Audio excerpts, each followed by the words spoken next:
ada makan korban jiwa. Nah itu tuh tanggung jawab K3-nya atau tanggung jawab si perusahaannya. Karena kan yang kalau nggak salah itu yang kayak gitu tuh kan kontraktor K3 gitu kerja. Nah itu tuh yang tanggung jawab dari perusahaan langsung atau si K3-nya gitu. Terima kasih. Oke, makasih Mas Reno. Ini pertanyaan yang Mas Reno saya coba di-rephrase ya. Jadi kadang teman-teman dalam satu proyek itu ada, ya maksudnya kayak tadi ya, Pertamina nih yang punya instalasi besarnya, tetapi yang melakukan penyambungannya misalnya adalah kontraktor Pertamina. Dan ketika sambungan tersebut bocor, maka ini tanggung jawab siapa? Saya bilang akan kembalikan ke dalam kontrak. Karena sebetulnya di dalam kontrak harusnya sudah ada klausul mengenai berbagai emergency situation yang mungkin terjadi dan apa yang dilakukan, hak, kewajiban, kewenangan gitu ya dari masing-masing pihak. Nah, biasanya untuk yang kayak gitu ya, maka yang pertama harus bertanggung jawab adalah pelaksana kerja, artinya si kontraktor gitu. Nah, berarti total untuk penggantian ke masyarakat, total untuk mengganti sambungan yang juga rusak itu adalah kontraktor yang harus tanggung jawab gitu. Nah, Pertamina itu mendapatkan report. Kalau kontraktor ngebenerinnya benar, berarti nanti dia dipakai lagi. Kalau kontraktor yang ngebenerinnya nggak benar, berarti nanti jangan dipakai lagi kontraktor yang sama itu gitu ya. Nah, itulah fungsinya si CSMS ini di sana. Gitu Mas Reno ya. Uh, Baik Bu, akan sangat kacau, makasih Mas Reno, akan sangat kacau ketika dalam kontrak klausul itu nggak ada. Biasanya masing-masing nggak mau tanggung jawab gitu ya. Kamu aja. Nah, yang kayak gitu tuh akhirnya pemerintah yang tanggung jawab memberikan santunan ke warga. Nah, itu ya. Karena nanti alasannya ini banyak kan maaf ya, tapi saya nggak mau sebut nama, tapi kebanyakan di tambang. Alasan dari orang-orang tambang tuh bilangnya, ya kalau pemerintah nggak mau tanggung jawab, kenapa kami dikasih izin menambang? Kan gitu. Kan izin tambang dapat dari Anda semua ya. Anda jadi harusnya ngeluarin dana juga untuk mendamaikan masyarakat. Nah, itu contoh ya. Gitu. Jadi siapa tahu ada yang orang tambang di sini gitu ya. Ayo kita sama-sama benahi juga lingkungan sekitar. Karena itu concern lingkungan gitu ya. Kalau K3 lebih ke karyawan. Gitu rekan-rekan ya. Aduh senang banget nih sharing-sharingnya. Gitu. Udah kerasa udah jam 3 aja nih, kurang 5. Bertanya. Silakan Mas Afif. Ini ada salah satu perusahaan. Kita kan masuk sebagai bawahnya atau rekanan HRD. Dan si HRD ini mencantumkan setidaknya itu anggaplah 300 pegawai atau pekerja. Nah, tetapi yang ada di lapangan itu cuma separuhnya. Itu sikap dan tanggapan kita sebaiknya gimana? Soalnya sering terjadi itu. Kita sebagai owner kita memberikan pekerjaan kepada penyedia tenaga kerja itu ya Pak Afif ya? Iya. Jadi kita itu kayak tiba-tiba ditemui ada 300 nama orang, tapi yang ada di lapangan itu cuma 150, 125 lah. Ini cuma nama fiktif lah kayak gitu. Tanggapannya apa? Kita itu gimana? Oke. Saya coba jawab, tapi kalau ternyata saya salah paham nanti Mas Afif luruskan ya. Mas Afif pakai P. Maaf. Nah, jadi Mas Afif, kalau dia adalah kontraktor yang memang tugasnya yang kita hire itu penyedia tenaga kerja, ya, ini juga banyak di Megas juga yang kru rig-nya itu benar-benar disediakan oleh perusahaan penyedia tenaga kerja, jadi bukan pekerja asli dari kontraktor tersebut bahkan.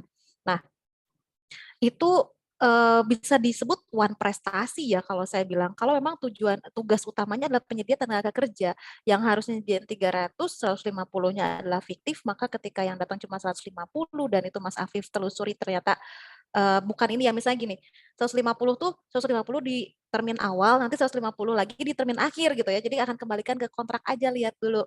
Nah, kalau misalnya dari kontrak aja memang dari awal harus 300-300-nya tuh yang dipekerjakan di awal, ya berarti one prestasi itu sebetulnya udah bisa langsung dituntut aja ya, diberhentikan dan diminta untuk ganti rugi gitu.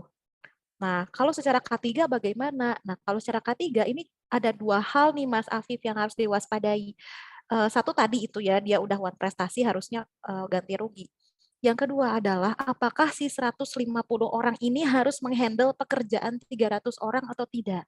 Berarti kalau dia cuma datang setengahnya, saya ada kemungkinan ya bahwa pekerjaannya jadi 2 kali lipat lebih banyak. Nah, pekerjaannya 2 kali lipat lebih banyak itu ada kemungkinan akan melebihi jam kerja. Kalau melebihi jam kerja, maka nanti Mas Apip sebagai owner itu bisa saja nanti disidak Disnaker dan dianggap Mas Apip ini yang mempekerjakan orang melebihi jam kerja dan nanti dapat sanksi dari Disnaker gitu. Nah, itu jadi hati-hati nanti kita ketiban sial juga gara-gara itu. Kemudian kalau orang yang overwork itu biasanya akan lebih banyak kecelakaannya. Nah, ini juga jadi concern K3 gitu ya. Apakah bisa memicu ke arah sana atau tidak? Kalau memicu ya berarti kan Mas Apip langsung minta penalti aja ya. Nah, dari uang penalti itu Mas Apip gunakan untuk merekrut orang yang kurang tadi, yang sisanya gitu. Langsung cari kontraktor tambahan. Gitu Mas Apip. Tapi kalau ke arah K3 selama tidak ada kecelakaan itu kita nggak bisa kasih sanksi. Nah, kalau udah ada kecelakaan baru kita bisa kasih sanksi ya gitu, dibawa ke pengadilan. Dibawa ke kasusnya ke Dirjen Bina Wasnaker gitu. Kayak gitu. Tapi kebanyakan itu gini Bu, kayak 300. Itu yang datang 250, jadi 50-nya ada pertanyaan tadi. Tetap Mas Apip kurang satu aja saya masih tagih ya kalau saya orangnya ogah rugi. Apalagi ini sampai puluhan, itu tetap harus dipastikan ya Mas Apip ya, ketidakhadirannya harus beralasan. Terima kasih ya Bu. Terima kasih ya Mas Apip sudah bersharing bersama kita. Oke teman-teman. Sebetulnya kalau materi tinggal ya paling 20 menitan lagi. Teman-teman mau istirahat apa mau lebih awal selesainya? Bu, saya mau tanya, Bu. Oh, mau tanya. Jawabannya sangat tidak saya sangka. Oke, boleh deh. Kalau gitu dilanjut aja ya, nanti supaya selesainya lebih cepat ya rekan-rekan ya. Yang mau makan, minum, silakan aja. Mas Guntur, silakan. Ya, izin saya dari Lampung. Saya izin bertanya, ada beberapa pertanyaan sih. Saya bekerja di perusahaan baru, saya tidak menyebutkan perusahaannya karena masih dalam lingkup BUMN. Perusahaan itu di pelabuhan pada intinya. Dan perusahaan ini bisa saya katakan subkon. Saya di sini sebagai HSE, dan pimpinan saya pun orang baru yang belum mengerti tentang HSE, dan juga setiap saya tanya untuk regulasi, untuk struktural, dan dari perusahaannya pun belum ada.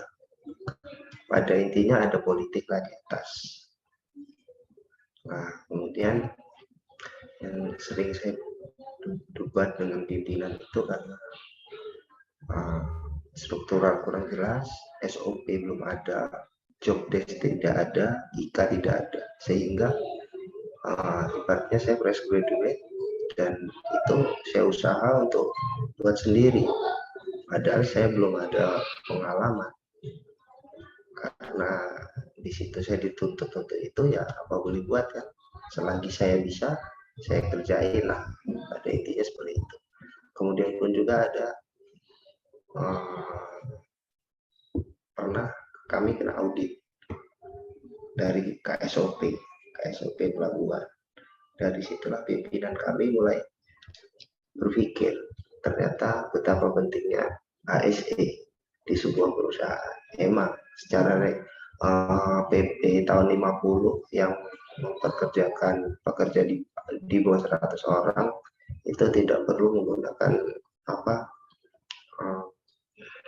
secara tertulis gitu ya, regulasi secara tertulis hitam di atas putih, ataupun subdes ataupun lain sebagainya itu, ataupun HIRA atau IBPR-nya. Tetapi kan namanya kita ada di lingkup BUMN dan juga di lingkup pelabuhan, dan juga banyak audit-audit dari eksternal itu menuntut kita, dan akhirnya di situ saya yang ditekan, ibaratnya habis saya di situ, pokoknya saya yang jadi kambing hitam lah di situ. ya saya ibaratnya orang baru, fresh graduate baru masuk perusahaan. Habis saya di situ, KSOP, Lanang, AL. Nah, di situ saya habis, saya kan oke, saya tunggu. Saya sedang mau melaksanakan pelatihan K3 kata saya. Tunggu nanti saya selesai ini saya tunggu. Dan di situ saya minta biaya pun pribadi, Bu. Saya bayar 7 juta ini pun pribadi. Ya, ibaratnya loyalitas saja lah, karena mungkin saya anggap perusahaan ini masih baru. Nah, saya yang ingin saya tanyakan itu bagaimana menyikapi itu.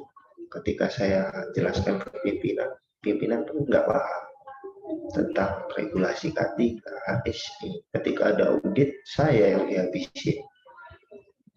Ibaratnya saya jadi kambing hitam. Dan kemudian juga kayak tentang IPAL. Kalau IPAL emang udah ada. Terus limbah. Nah, limbah itu kan ada limbah B3, ada limbah-limbah yang berbahan kimia. Dan itu pun saya minta penampungan untuk limbah pun, ya gimana ya, mungkin perusahaan baru, budget penuh kurang. Ya saya sering itu bentrok itu gimana cara mengatasinya itu semua. Nah, yang saya mau tanya lagi, jobdesk IPA, habis itu SOP, itu yang membuat siapa? Itu aja sih, cukup. Terima kasih. Makasih Mas Guntur sudah mau berbagi banget ya, ini cerita dari hati loh, lama-lama saya bikin channel kayak Deddy Corbuzier. Tapi ini real teman-teman, ini real gitu ya. Saya juga pernah punya partner di pelabuhan gitu ya, samalah kurang lebih kayak Mas Guntur bilang gitu. Jadi K3 tuh digenjot banget karena image, bukan karena perlu gitu ya. Karena image sebagai BUMN gitu. Nah, terus udah gitu betul sekali akan sangat dikorbankan. Dan menurut saya ada satu hal yang paling nyebelin gitu ya. Udah mah jadi kambing hitam, kemudian pas di akhir tahun pada saat audit internal, ini bukan audit oleh badan sertifikasi ya, ini cuma audit internal. Departemen yang punya temuan paling banyak itu bonus akhir tahunnya dipotong, guys. Jadi itu nyesek banget. Jadi artinya saya sampai bilang sama direktur, Pak, ini bukan cara Anda untuk memotivasi karyawan, saya bilang. Anda akan melakukan demotivasi. Jangan hubungkan hasil audit dengan pemotongan bonus. Kayak gitu. Jadi yang ada, kalau misalnya dia auditnya bagus, Bapak kasih bonus lebih banyak lagi, bonus K3. Gitu, bukan dipotong. Ya itu ya, jadi emang dengan orang pelabuhan itu harus sangat ekstra kesabarannya. Dan juga Mas Guntur tidak hanya regulasi K3 ya, tapi AIMU juga kan ya, kalau di pelabuhan AIMU juga banyak ngasih guideline. Nanti Mas Guntur harus banyak belajar lagi juga, sertifikasi ke arah sana gitu kan. Sedangkan saya masih fresh graduate itu. Nah aja, tapi wajah-wajahnya udah nggak kayak fresh graduate ini, kayak kebanyakan di pelabuhan ini, kebanyakan masalah hidup. Kebanyakan tekanan. Kebanyakan tekanan. Tapi apa ya? Dari perusahaan yang kulturnya seperti itu ya rekan-rekan ya, kan kita itu ada menjadi satu buih di antara lautan gitu ya. Nah artinya kita akan menabrak banyak karang. Sehingga itu kuat-kuatan sih kalau saya bilang ya. Saya tidak punya solusi langsung untuk mengubah kultur dalam waktu singkat gitu. Artinya ketika direktur kayak gitu, salah satu caranya, bukan cara ya, salah satu harapannya adalah ketika ganti direksi misalnya ya. Itu adalah opsi yang paling memberikan harapan gitu. Masalahnya dia investor terbesar. Jadi nggak bisa ganti. Berarti yang bisa ganti adalah, ya kalau saya berarti sisi positifnya adalah ketika Mas Guntur sekarang di Press ya, kan saya juga pernah gitu ya bekerja, saya nggak mau sebut nama perusahaannya, saya pernah bekerja di tempat yang kayak Mas Guntur gitu ya, yang segala macam di Presser, akhirnya belajar sendiri, ngeluarin duit sendiri segala macam, supaya sebetulnya awalnya supaya saya tuh nggak mau disalahin melulu gitu ya, karena saya pengen tahu yang benernya kayak gimana. Jadi setidaknya saya bisa self defense. Dan ternyata ada alhamdulillahnya gitu Mas Guntur. Ketika saya sudah merasa aku kayaknya udah bisa nih self defense. Ternyata banyak opportunity ya perusahaan lain yang mau menerima saya dengan gaji yang 2 kali lipat lebih gede. Nah, itu sesuatu hal yang mungkin nanti Mas Guntur juga seperti itu ya. Jadi artinya jangan ragu untuk loncat ya. Ya, kalau saya nggak ragu, ini hanya sebagai batu loncatan saya ke depan. Benar. Yang saya apa ya, agak ya ganjel di hati, gaji saya itu tidak sesuai dengan HSE. Ya itu gaji ya. Motivasi yang lain. Jadi kalau motivasi dasarnya aja juga udah ngaco, nggak bisa ke atas-atas ya. Oke, Mas Guntur gitu ya. Jadi memang Saya hanya berharap semoga inilah bisa berubah pimpinan saya. ya, Intinya. betul. Semoga ada hikmahnya. Betul. Hikmah pasti ada, tapi ya itulah orang K3 ya, harus bisa dibenturkan dengan segala sesuatu. Dan memang yang namanya menolong orang itu pasti banyak godaan cobaannya teman-teman. Dimusuhin orang, iya, makanya salah satu kawan saya tuh bilang bahwa Departemen HSE di perusahaannya dia adalah orang buangan. Siapapun orang yang tidak disukai oleh teman-temannya pasti ngumpulnya di HSE. gitu. Nah, tapi ya itulah memang HSE itu karena kerjanya kan nyerewetin orang ya, tapi demi keselamatan bersama. Gitu. Dan saya juga kerjanya sendiri. Gitu ya. Nah, tapi nggak usah khawatir karena yang namanya pelatihan ataupun ilmu yang rekan-rekan dapat itu bukan buat orang lain tapi untuk rekan-rekan semua. Dan itulah kenapa pentingnya penerapan SMK 3 di perusahaan. Kalau sudah sistem manajemen, maka teman-teman tuh nggak ada yang namanya single fighter. Karena semuanya itu kewajiban tersebar merata di berbagai peran gitu ya. Terutama pemilik proses. Jadi pemilik proses ini adalah supervisor di masing-masing departemen. Itu justru yang harus menjadi PIC utama pada saat diaudit. Jadi bukan Mas Guntur. Mas Guntur itu lebih kepada mengarahkan ya, ini silakan kalau misalnya ada yang butuh mengetahui SOP keselamatan untuk misalnya operasional RTG gitu ya. Ini loh SOP untuk operasional RTG. Tapi bagaimana mengoperasikan RTG-nya itu urusannya supervisor RTG yang harus mengawasi anak-anak buah operatornya gitu. Ya, mohon maaf Bu, saya potong. Ya, ketika ada audit, supervisor kabur Bu. Ya itu kita jangan ini mungkin kita juga bisa kabur kali ya supaya supervisornya juga kalau semuanya kabur hilang semua. Ya gitu. Nah, ya karena mungkin kita biasa pasang badan juga ya. Ya, High saya lah orangnya pokoknya. selalu pasang badan. Iya, sekuatnya Mas Guntur aja ya kalau tempat yang kayak gitu. Nah, jadi kembali ke niat dan juga motivasi Mas Guntur ya. Nah, itu ada perusahaan yang bentuknya emang kayak gitu, teman-teman. Nah, tapi saya nggak punya solusi ya. Solusi saya mungkin nanti kalau ada lowongan saya kasih Mas Guntur aja itu aja. Nah, ini soal penyusun CSMS ya, kira-kira apakah dibuat sendiri oleh perusahaan atau disusunnya oleh HSE gitu. Nah, sebetulnya sebaiknya ya, kalau saya bilang sebaiknya itu oleh HSE. Terus kalau misalnya teman-teman perlu mendapatkan input dari teknisi, dari operator, dari departemen operasional atau yang lainnya, duduk bareng aja gitu ya. Terus mintakan dokumen yang sesuai menurut teman-teman perlukan. Karena pasti beberapa di antaranya akan sangat berkaitan. Contoh, tadi kan yang manajemen risiko ya, di antaranya ada JSA atau apa gitu yang terkait dengan pekerjaan nanti di lapangan. Nah, siapa sih yang paling tahu pekerjaan nanti di lapangan? Itu pasti adalah departemen operasional. Nah, kita duduk bareng, oke, apa yang nanti kamu kerjakan, itu kan dia pasti sibuk nyusun proposal teknis. Nah, sambil dia nyusun proposal teknis, kita duduk bareng. Kita juga butuh bikin JSA buat proposal teknis kamu loh. Yuk kita lihat proses kamu seperti apa. Oh, nah gitu ya teman-teman ya. Jadi nanti mengidentifikasi bahayanya bisa bersama-sama. Nah, ada beberapa perusahaan yang bahkan setiap departemennya itu tuh udah pada jago bikin manajemen risiko. Terutama yang udah ISO. Nah, itu kasih ke mereka aja. Kamu kalau mau bikin SOP, kamu bikin IK, kamu bikin proposal teknis sekalian JSA-nya ya, tolong. gitu. Nanti kasihin ke aku. Soalnya aku mau taruh dalam CSMS-nya kita. Nah, kayak gitu. Ya, jadi itu sih deal-dealan di dalam perusahaannya aja. Gitu ya, teman-teman ya. Tuh, Mas Guntur udah dapat semangat nih dari kawan-kawan Depok tuh. Oh, tetap semangat Mas, pokoknya kita mendukungmu. Siap, terima Oke, kasih. Oh iya Bu, komunitas HSE itu penting ya. Ya, saya gimana mau Mas Guntur? tanya. untuk apa ibadah dokumen-dokumen yang Ibu ini apa kayak training permit to apa to work sama hasil Itu plan saya bagikan dan kok. oh ya, terima kasih Bu. Jadi ibaratnya Sip. saya nggak bingung nantinya. Nah, ya. Jadi tinggal saya ubah-ubah aja, saya pelajarin, terus saya Benar, terapin di perusahaan benar. untuk Nah itu ya. hitam di atas putihnya, biar Betul, supaya betul. jelas. Betul, betul. Tapi kalau dari saya tuh sebetulnya karena bagi-bagi dokumen ya, yang terpenting buat teman-teman semua adalah ATM. Jadi amati, tiru, habis itu modifikasi. Jangan Iya, lupa. benar itu. Jadi Saya di aja dunia kita itu perlu ATM. kalau sebelumnya emang saya pernah ikut apa K3 tapi di Disnaker PUPR yang menyediakan Itu pada UPR saat ya, kuliah. konstruksi ya. Makanya saya diterima di sini ya untuk ke HSE-nya. Padahal saya ibaratnya kalau di konstruksi itu hanya budayanya aja sih, lebih ke budaya, belum ke data-data yang ibarat secara tertulisnya itu. Cuman saya dituntut untuk itu ya apa boleh buat.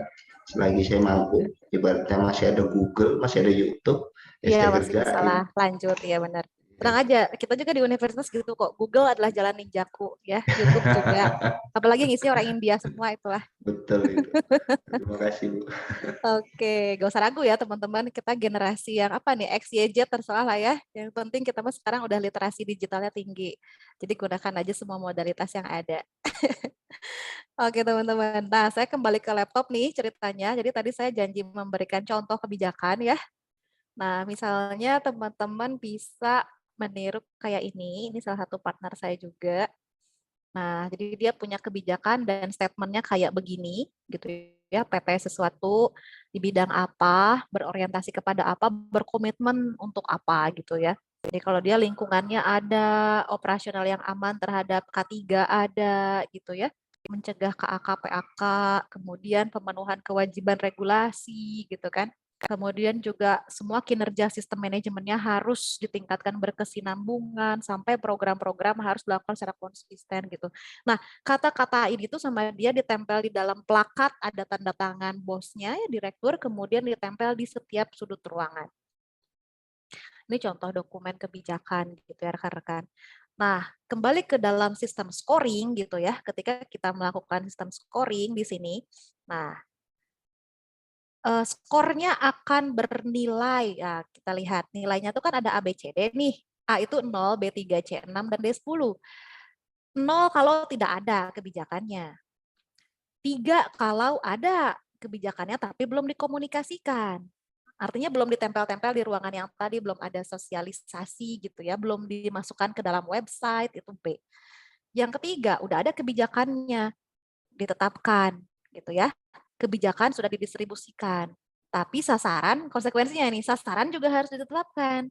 Jadi artinya ketika tadi saya bilang bahwa berkomitmen terhadap melindungi karyawan dari KAK dan PAK. Nah, sasaran KAK-nya berapa? Berapa angka KAK yang dibilang bagus itu berapa? 0 kan gitu. Berapa angka PAK yang dibilang bagus? Ya 0 misalnya. Nah, kayak gitu. Jadi ada sasaran strategis. Nah, terus itu kan sebetulnya cuma sasaran hasil akhir. Lalu sasaran dalam bentuk strategis, dalam bentuk programnya apa gitu ya. Jadi si kecelakaan itu bisa 0 kalau kita tuh ngapain lah gitu. Misalnya untuk perusahaan kawan saya tadi, karena dia bentuknya manufaktur gitu ya, sehingga kecelakaan itu sebagian besar berkaitan dengan mesin. Nah, salah satu kecelakaan terbesar akibat mesin biasanya disebabkan oleh mesin yang udah rusak tapi masih dipakai. Nah, jadi buat dia indikator bahwa proses itu bagus adalah mesin itu harus mendapatkan maintenance sesuai jadwalnya. Jadi sebelum rusak mesin itu harus sudah dicek gitu loh teman-teman. Kayak mobil kan teman-teman, motor ya ada servis berkala kan. Itu sebelum rusak udah dicek. Nah, kayak gitu. Jadi ketika servis berkalanya itu pas jadwalnya dan selalu dikerjakan, maka dia masuk sasaran strategisnya gitu. Nah, itu contoh sasaran strategis gitu teman-teman. Ada nggak? Kalau ada berarti baru 6 gitu ya, belum 10 gitu. Nah, sekarang 10 kalau gimana? Oke, dirumuskan, ditetapkan, dikomunikasikan, dan terlihat di tempat kerja. Baru itu full 10 gitu. Jadi ada kriteria-kriteria kayak gini, sehingga nanti dokumen KSMS teman-teman tuh ada skornya berapa. Beberapa partner saya yang di Migas itu mereka bisa sampai sekitaran 60, kok 60, 92 ada ya. KS tuh kemarin juga berapa, dapat 94 gitu. Jadi bisa kok gitu ya sampai ke arah sana kalau memang sudah banyak record bukti-bukti pelaksanaan K3 yang teman-teman kumpulkan tadi gitu. Nah, asal jangan yang dibuat-buat aja. Nah, itu sih CSMS ya teman-teman. Untuk HSE Plan saya cuma membahas langsung ke contoh dokumennya aja ya. Jadi HSE Plan itu atau saya buka guideline-nya aja dulu. Guideline dari IOGP untuk HSE Plan. Karena HSE Plan itu kan tadi ya prinsipnya adalah janji. Janji dari kontraktor, dari subkon gitu ya. Jadi teman-teman mau kontraktor, mau teman-teman subkon itu harus bikin HSE Plan karena saya tuh mau ngapain di project gitu. Nah, ini IOGP menyarankan komposisinya harus ada 7 bagian ini. Bentuk babnya silahkan bebas. Yang penting ada 7 bagian ini gitu ya. Nah, sekarang kita langsung lihat ke dalam contohnya aja gitu ya. Jadi misalnya di bagian-bagian awal biasanya kita lebih ke pengenalan perusahaan, deskripsi proyek dan segala macam.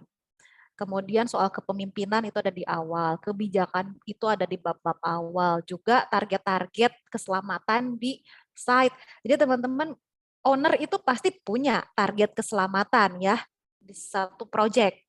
Tapi setiap kontraktor, setiap subkon juga harus punya targetnya sendiri. Nah, angka pembaginya ini jumlah pekerja kan ini per jumlah pekerja ya, gitu, per jumlah pekerja. Itu ya per pekerja masing-masing, artinya owner ya dia ngitung pekerja owner, kontraktor yang ngitung pekerja kontraktor, gitu loh teman-teman. Jadi jangan sampai nanti ada kecelakaan di pihak kontraktor dihitung ke bagian owner atau sebaliknya, gitu ya.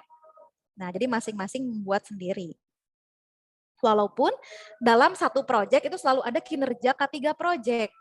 Jadi dalam total satu proyek berapa kecelakaan yang terjadi di proyek itu boleh saja teman-teman keluarkan statistiknya. Dan itu yang paling sering kita lihat kalau ngelihat site konstruksi, benar nggak?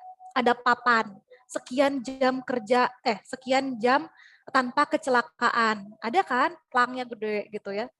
Nah, kemudian jumlah kecelakaan hari ini gitu. Nah, itu sebetulnya kinerja proyek, bukan memperlihatkan kinerja kontraktor ataupun kinerja owner gitu. Nah, tetapi untuk yang kinerja proyek itu tuh biasanya siapa yang pasang muka di sana pasti owner. Artinya kalau misalnya ada kecelakaan, mau itu owner yang celaka, mau itu kontraktor yang celaka, yang malu siapa? Owner pastinya. Karena nempel di papan nama proyeknya itu ya project owner gitu. Jadi hati-hati di sini ya soal penempatan statistik itu harus sangat akurat. Nah, kemudian berikutnya, setiap kontraktor itu kan akan dicek kinerjanya, baik itu pada saat berjalan ataupun di evaluasi akhir. Kalau pas berjalan, biasanya dia diceknya setiap bulan. Gitu. Jadi kalau teman-teman jadi HSE kontraktor atau HSE subkon, siap-siap setiap bulan itu harus bikin laporan HSE plan. Nah, salah satu yang dilaporkan selain laporan kegiatan apa yang dikerjakan adalah pencapaian indikator ini. Dan indikator ini harus disepakati ya pada saat pre-mobilisasi. Laggingnya berapa persen, leadingnya berapa persen gitu ya, bobotnya, termasuk target-targetnya berapa. Ini harus disepakati antara kontraktor, subkon, dan owner. Gitu. Karena ini akan berpengaruh terhadap contoh ya, kalau lagging mungkin bisa aja semuanya disamakan bisa. Tapi kalau leading, berapa kali teman-teman melakukan safety induction, berapa kali teman-teman melakukan observasi, berapa kali teman-teman melakukan Genba, ini contoh aja ya, berapa kali melakukan manajemen visit. Nah ini kan judulnya berkaitan dengan apa? Budget. Gitu. Jadi sesuaikan dengan budget. Gitu ya.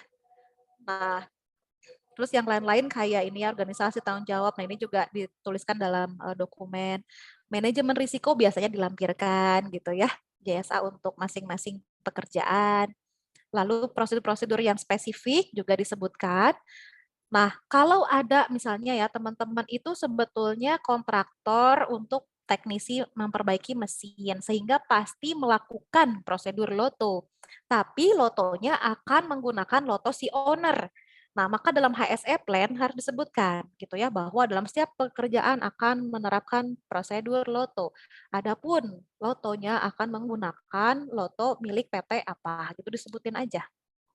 Jadi jangan sampai ada prosedur yang kita lakukan, tapi karena barangnya punya orang, terus kita nggak sebutkan di dalam HSE plan kita. Ya. Nah, gitu. Terus udah gitu tadi ini berkaitan dengan pertanyaan Pak siapa tadi ya, kawan kita ya, yang mengenai orang, itu sangat diperhatikan kalau di HSE plan. Karena dalam HSE plan tuh harus jelas nama-nama orang yang akan dikirimkan oleh setiap kontraktor di site project gitu. Jadi misalnya namanya siapa, jabatannya apa, kompetensi dia apa. Nanti di dalam lampiran itu sertifikat-sertifikatnya harus dilampirkan. Jadi itu adalah hak teman-teman semua untuk mengecek. Di dalam HSE plan katanya namanya Pak Abdul. Situ Abdul gitu. Tanya kalau kata bukan, dia bukan Abdul, dia si L. Oh, L dan Dul ya. Nah, jadi kalau ternyata orangnya beda ya teman-teman bisa menyebutkan gitu ya, bisa melaporkan bahwa ini adalah suatu deviasi gitu, pelanggaran kontrak juga gitu. Nanti makanya di dalam klausul penalti itu ada banyak jenis penalti dan juga variasi dendanya berapa gitu teman-teman ya. Nah, termasuk pengukuran kalau ada nanti pengukuran lingkungan kerja sama siapa itu teman-teman tulis dalam HSE plan. Jadi bentuknya biasanya jadwal. Gitu. Termasuk ini ya ketika kita adalah kontraktor yang punya subkon atau kita adalah subkon yang punya sub-subkon lagi. Itu harus dituliskan subkon kita tuh siapa aja dan mengerjain apa dan bagaimana cara mereka mengendalikan bahayanya gitu. Nah, ini ada banyak hal yang bisa teman-teman masukkan. Contoh dokumennya gitu ya. Oke, yang mana ya yang bagus? Cobain dulu yang saya mulai dari yang sederhana. Misalnya kalau di manufaktur HSE plan tidak terlalu banyak. Kenapa? Karena kan lokasi kerjanya itu hanya di area manufaktur ya rata-rata. Atau misalnya manufaktur sih, tetapi dia itu menginstal pekerjaan kontraktor adalah menginstal mesin yang dibuat oleh manufaktur di tempatnya si kliennya si manufaktur. Misalnya kayak tadi yang teman-teman lihat kebijakan itu punyanya CG Power, dia itu produksinya adalah transformer ya, trafo. Tapi trafonya ini, apa tuh namanya, trafonya ini tuh kliennya satu PLN. Jadi nanti setelah dibuat trafonya, maka dia punya tanggung jawab juga untuk nganterin trafonya itu ke entah di gunung mana, lalu disetting lah di gunung tersebut gitu ya. Nah, jadi ada proyeknya juga gitu ya. Proyek dalam artian menginstal si trafo ini di site. Nah, dia melakukan HSE plan gitu ya. Artinya ada HSE plan untuk melakukan perjalanan ya, pengiriman trafo dan installment dari trafonya. Itu proyeknya dia gitu. Sehingga ya HSE plan-nya bisa dibilang cukup sederhana ya. Nah, jadi lebih ke informasi, kemudian informasi pengguna, lalu pakai kontraktornya siapa, karena kan yang ngirim nggak mungkin perusahaan CG, tapi juga rekanannya gitu ya. Nah, kemudian inspeksi bersama gitu. Nah, kemudian pertanyaan-pertanyaan yang lebih ke pengecekan K3-nya gitu ya. Nah, kemudian pekerjaannya apa, peralatannya gimana, usulan tindakan perbaikannya gimana, ini saya bagikan juga ke teman-teman ya. Lalu kalau ada bahan kimia apa yang dilakukan gitu ya. Lalu risiko yang mungkin timbul gitu. Nah, kemudian tindakan pencegahan. Nah, di sini teman-teman bisa lihat ini tanggung jawabnya siapa, apakah tanggung jawab perusahaan, apa tanggung jawab kontraktor gitu ya. Tuh. Bisa di checklist. Lalu, oh yang kanan maksudnya yang ini ya tanggung jawab ya. Kalau yang kiri adalah mungkin nggak owner itu terjadi kecelakaan, mungkin nggak kontraktor itu terjadi kecelakaan. Tuh, ini semua diidentifikasi, semua sampai ke keadaan darurat. Kalau misalnya ada keadaan darurat, maka harus gimana? Gitu. Ya, ini kasus-kasus yang khusus. Ini contoh yang sederhana. Yang sederhananya udah kayak gini ya. Nah, ada contoh yang cukup menjelimet gitu ya. Nah, misalnya ini ya, HSE plan si PT Nuansa untuk proyek yang di ownernya adalah Pertamina, maka dia tuh kerjaannya ngapain terus jelas gitu ya. Lalu apa tuh di mana proyek ini juga harus jelas. Karena kadang-kadang suka latah ya, misalnya karena kan perusahaan kita lah perusahaan kontraktor yang ngerjain itu aja, cuma ganti owner sama ganti site-nya aja. Jadi suka kopas terus lupa gak diedit gitu ya. Jadi hati-hati juga itu ya. Kadang kalau pas lagi audit suka senyum-senyum sendiri aja kalau ada HSE plan yang Kopas tuh pengedit. Nah, jadi isinya kalau ini sudah mirip seperti yang si IOGP gitu ya. Jadi teman-teman bisa lebih melihat ke dokumen yang ini, dan hampir sebagian besar struktur dari HSE plan akan lebih ke cara melakukannya gimana dan jadwalnya apa. Karena kan tadi ya, HSE plan ini lebih kepada janji gitu. Kalau saya bilang tuh, jadwal MWT ini akan dilakukan di kapan saja, ada tanda tangannya kayak gitu. Lalu kalau misalnya ada, karena di sini ada loto nggak ya? Kalau nggak salah ada sih. Nah, kita telusur aja dulu ya. Kayak tadi KPI gitu ya.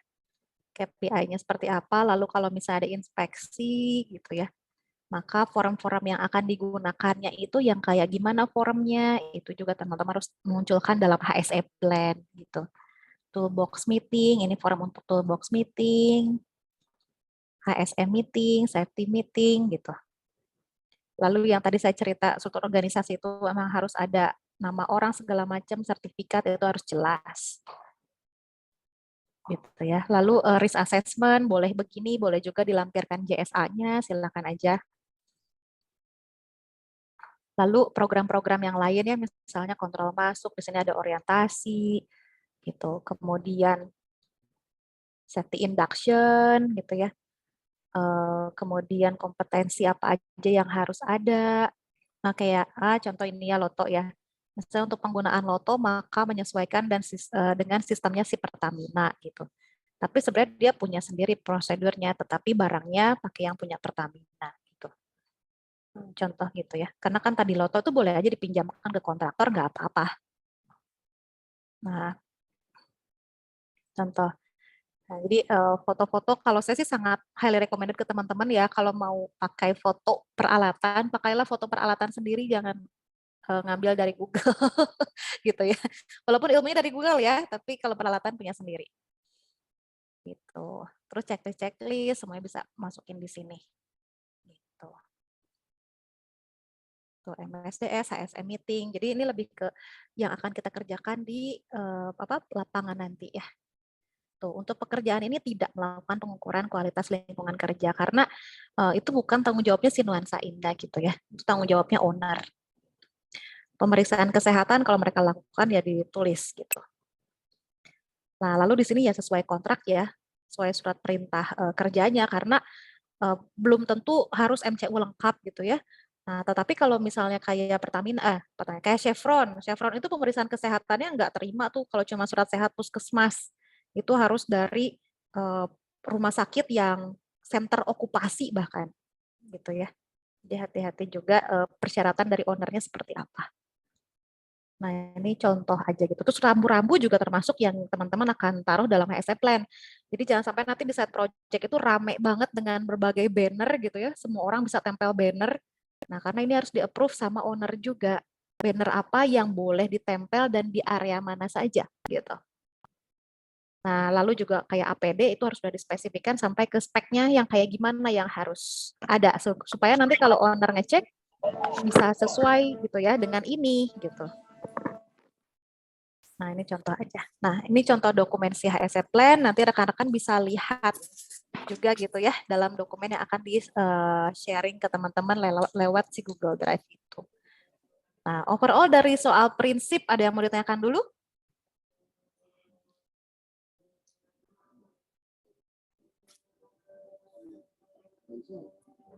Oke. Nah, rekan-rekan. Oke, sepertinya sudah cukup ya dari teman-teman ya. Belum ada pertanyaan tambahan ya. Mas Dimas, halo.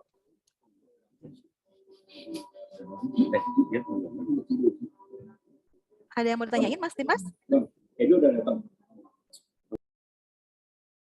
Oke, mungkin udah sengaja ke unmute ya. Oke teman-teman, sip. Nah mudah-mudahan bisa memberikan gambaran sebagai ilmu pertama gitu ya buat teman-teman ya mengenai CSMS, HSE Plan, juga Loto dan Work Permit.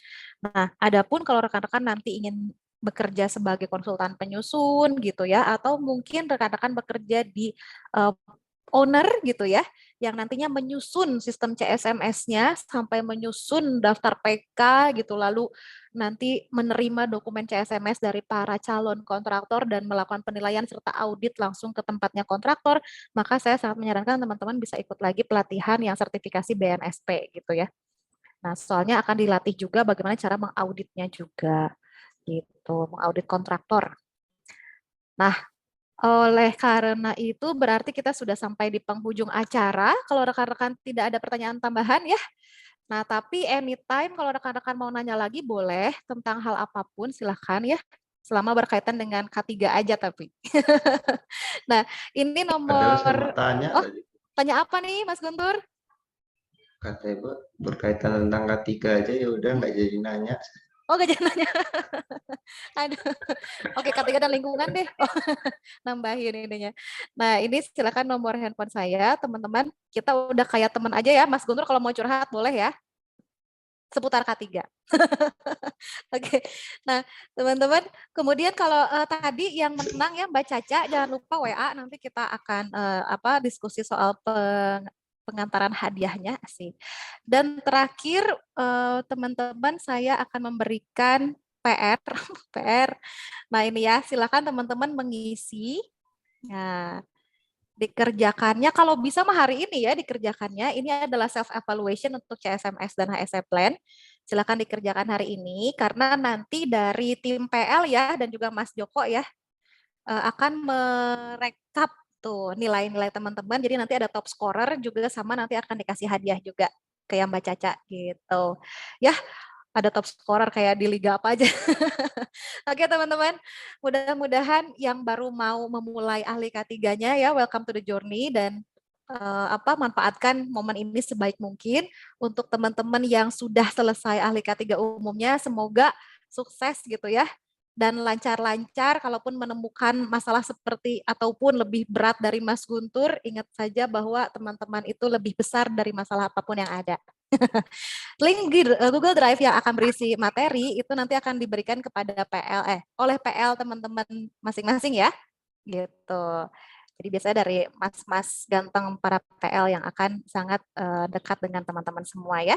Oke teman-teman, terima kasih banyak sudah sampai sore ini. Oh ada di deskripsi grup WA, oke baik. Ya gitu ya. Terima kasih untuk hari ini, mohon maaf atas segala kekurangan, mudah-mudahan bisa silaturahmi di lain waktu ya. Oke, saya ucapkan